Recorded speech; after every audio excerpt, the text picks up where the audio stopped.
Hello everyone, তোমরা সবাই কেমন আছো? সকাল সকাল আবার আমি ব্লগ নিয়ে চলে এসেছি। তো আজকে যেহেতু দিদি বাড়িতেই আছি, ঘুম থেকে উঠেই লাল চা, দিদিদের বাড়ি সবাই লাল চা খায়, আর আমিও লাল চা প্রচণ্ড ভালোবাসি।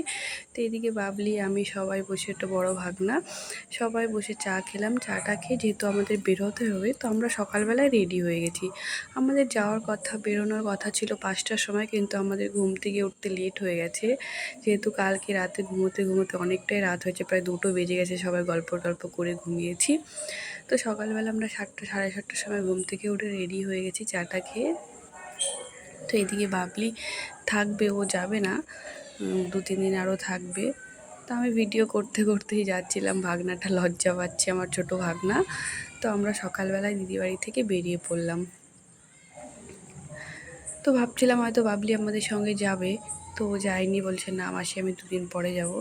তারপরে আমরা বেরিয়ে পড়লাম সকালবেলা, যেহেতু ওর অফিস আছে, তো অফিসে যাবে ও 9টার সময়, 7:30টার সময় আমরা বেরিয়ে পড়ছি। সকালবেলা খুবই ভালো লাগছিল, ঠান্ডা ঠান্ডা হাওয়া, ওয়েদারটা এতটাই ভালো কি খুবই ভালো লাগছিল। তো আমি আবার ভিডিও করতে করতে আসলাম। তো দাদা আর বৌদি আগে ছিল, আমরা দুজন পেছনে। তো আস্তে আস্তে আমি ভিডিও করলাম, প্রায় কিষানগঞ্জে ঢুকে গেছি আমরা। আকাশটা দেখতেই পাচ্ছ, খুব সুন্দর লাগছিল দেখতে, মেঘলা মেঘলা আকাশ আর ঠান্ডা ঠান্ডা হাওয়া, প্রচণ্ড ভালো লাগছিল। আর সকালবেলা গাড়ি ঘোড়াও একটু কম চলে, তো দেখতেই পারছো রাস্তাতে একদমই গাড়ি ঘোড়া নেই। তো প্রায় আমরা কানকি ঢুকে পড়েছি। যেহেতু আজকে আমি কানকিতেই থাকবো, যাব না, মানে আজকে কি সন্ধ্যার সময় আমি এবার পার্লারের কাজ টাজ করে সন্ধ্যার সময় যাবো ডালখোলা। তো ও আমাকে কানকিতে নামিয়ে চলে যাবে, ওর অফিস আছে 9টার সময়, আর দাদারও একটু কাজ আছে, তো দাদাও সকালবেলা, ও আর দাদা বেরিয়ে পড়বে। তো কানকি ঢুকে পড়েছি, দেখতেই পারছো সবজি মার্কেট, মানে সবজি মন্ডি, প্রচণ্ড ভিড়, মন্দিরের রাস্তা। তো এই দিক দিয়ে আর বাইক নিয়ে যাওয়া যাবে না, এতটাই ভিড়। দেখো, তো আস্তে আস্তে ও বাইক নিয়ে যাচ্ছিল, আমি বাইক থেকে নেমে হেঁটে হেঁটেই যাচ্ছিলাম, এতটাই ভিড় ছিল। আর এখানে তো জানোই সবাই, প্রচণ্ড ভিড় থাকে সকালবেলা। তো বাড়িতে ঢুকে পড়েছি, এই গাছগুলো আমি লাগিয়েছিলাম, তো হয়ে গেছে, অ্যালোভেরা গাছ অনেক দিন আগেই লাগিয়েছিলাম।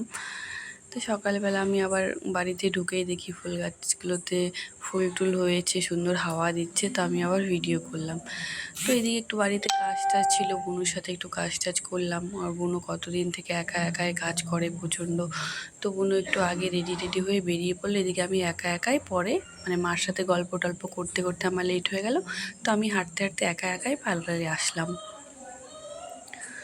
তো এসে দেখছি মনি আর বুনু গল্প করছে, তো মনি বলছে আমি নতুন ফোন নিয়েছি, তাই ও দেখবে বলে হাসছে। তো এইদিকে দেখি একটু পরে ছোটি চলে আসছে, আর ছোটির সঙ্গে থাকতে তো খুবই ভালো লাগে, ও প্রচণ্ড হাসাতে পারে। তো ও দেখেনি প্রথমে আমি নতুন ফোন নিয়েছি, প্রথমে ও বসেই ছিল, আর বুনু কাজ টাজ করাচ্ছিল। তো তারপরে ও দেখলো যে আমি নতুন ফোন নিয়েছি, তো আমাকে বললো ফোনটা দিতে, তো ফোন দিলাম। তো অনেকগুলো সেলফি তুললো ও আর গঙ্গাদি।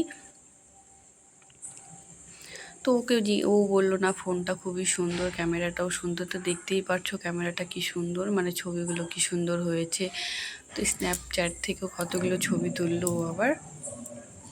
তো প্রায় 2 ঘন্টা 3 ঘন্টা ওই ফোন ঘাঁটছিল আজকে, ওর খুবই ভালো লেগেছে ফোনটা। তো আমিও তোমাদের বলেছিলাম না ফোনটা খুবই ভালো, ক্যামেরাটাও খুব ভালো। তো আবার একটু ভিডিও বানালো। তো আমি আর বুনু তো প্রচণ্ড ওরা হাসছিলাম, ও কী করবে। তো এইসব কাণ্ড দেখে আমরা তো প্রচণ্ড হাসছিলাম। এদিকে সুমিত্রা খুব হাসি নিয়েছে, ও সুমিত্রা ভিডিও করবে, দেখতেই পারছো। এত হাসি পাচ্ছিল, কিছু বলার মতো না। সুমিত্রা লাস্ট অবধি হয়ে গেল। তারপরে দেখি কাস্টমার আসছে, তো বুনু জিজ্ঞেস করলো কি করাবে না করাবে, তো প্রথমে হেয়ার কাট করালো। তো আমি কদিন থেকে ঘুরতে ঘুরতে খুবই ক্লান্ত হয়ে গেছি, মানে আর ভালো লাগছে না। কদিন থেকে ঘোরাঘুরি ভালোই হচ্ছে। তারপরে এসে বুনুই আজকে কাজগুলো করেছে, আমি করিনি। আমার একটু ভালোও লাগছিল না শরীরটা, মানে সর্দি সর্দি ভাব, আর গলা প্রচণ্ড ব্যথা করছিল, যেহেতু 2 দিন থেকে আবার বাইকে যাওয়া আসা করছি, ঠান্ডা ঠান্ডা জল খাচ্ছি। এত গরম কি করা যাবে, প্রচণ্ড তারপর ও ছোটিও বসলো, ও বললো ও হেয়ার কাট করাবে, ওর চুলগুলো দেখতেই পাচ্ছ খুবই রুক্ষ হয়ে গেছে মানে। তো ও চুলগুলো কাটালো, এদিকে বোন স্পা করানোর জন্য হেয়ার ওয়াশ করিয়ে নিল। তো ছোটি তো প্রচণ্ডই হাসাতে পারে, মানে সারাদিন আজকে আমাদের হাসতে হাসতেই গেছে পার্লারে। ও প্রায় 2টো না 1টার সময় ঢুকেছে আর সন্ধ্যা 6টার সময় ও বেরিয়েছে পার্লার থেকে। তারপর গঙ্গাজিও স্পা করাচ্ছিল, এদিকে সুমিত্রা আর বোনও স্পা করাচ্ছিল আর আমি ভিডিও করছিলাম বসে বসে, যেহেতু আজকে আমি কিছু কাজ করিনি তেমন। তো স্পা করাতে তো খুবই ভালো লাগে, যে কেউ হোক না কেন, আমার তো প্রচণ্ড ভালো লাগে। তো আমি মানে 15 দিন পর পরই স্পাটা করিয়ে নেই, খুবই ভালো লাগে ম্যাসাজ। স্পার ম্যাসাজটা এতটা ক্লান্তি যত ভাব থাকে সব মানে একদম শান্তি হয়ে যায় স্পা করালে। আর বোনও খুব সুন্দরভাবে স্পার ম্যাসাজ করায়, যে করায় বোনুর হাতে সে অনেক তারিফ, মানে সে বোনুকে সবসময় বলে যে না তোমার হাতে স্পার ম্যাসাজগুলো খুবই ভালো লাগে। আর বোনু সত্যি স্পা খুব সুন্দরভাবে করে, স্পা না প্রত্যেকটা কাজই বোনুর খুব সুন্দর। তো বোনুকে কোনোদিন সামনে এইভাবে বলা হয়নি, তো আজকে আমি একটু ভিডিওতে বলেই দিলাম। তো সারাদিন প্রায় কাস্টমারও ছিল, কারণ আমাদের একটু আড্ডা চলছিল সঙ্গে সঙ্গে।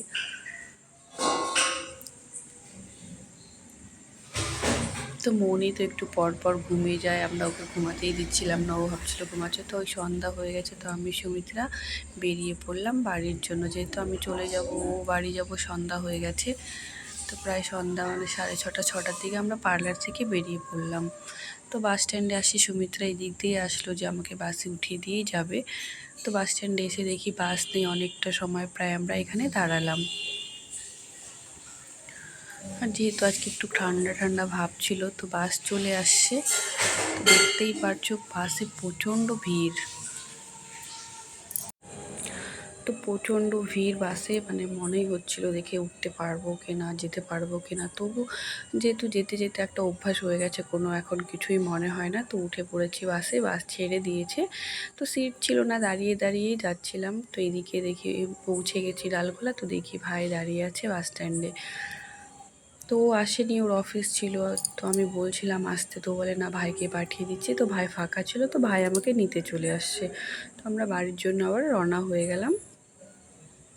তো প্রায় অনেকটাই রাত হয়ে গেছে, আর লোকাল বাসে আসি যেহেতু, তো পূর্ণিয়া মোড়ে প্রায় 15 মিনিট ওখানেই লেট করে দেয় বাসটা, তো এই জন্য আরও লেট হয়ে যায়।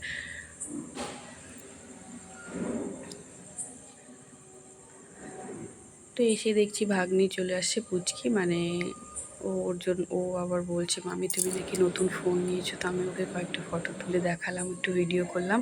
তারপর খিদে পেয়েছিলো, মার জন্য চা করলাম, মা বলছে ব্রেড চা খাবো, তো মাকে ব্রেড চা দিলাম। আর কয়েকটা পুচকির ফটো পেলাম, মানে আমাদের পুচকির কাটনাকালির মেলাতে এসেছিলো, তো ফটোগুলো আমি আবার নিলাম, খুবই ভালো লাগছিলো। তোমাদের সঙ্গে শেয়ার করার জন্য ভিডিওতে দিয়ে দিলাম। তো বাই ফ্রেন্ড, ভালো থেকো, আবার কালকে দেখা হবে, গুড নাইট।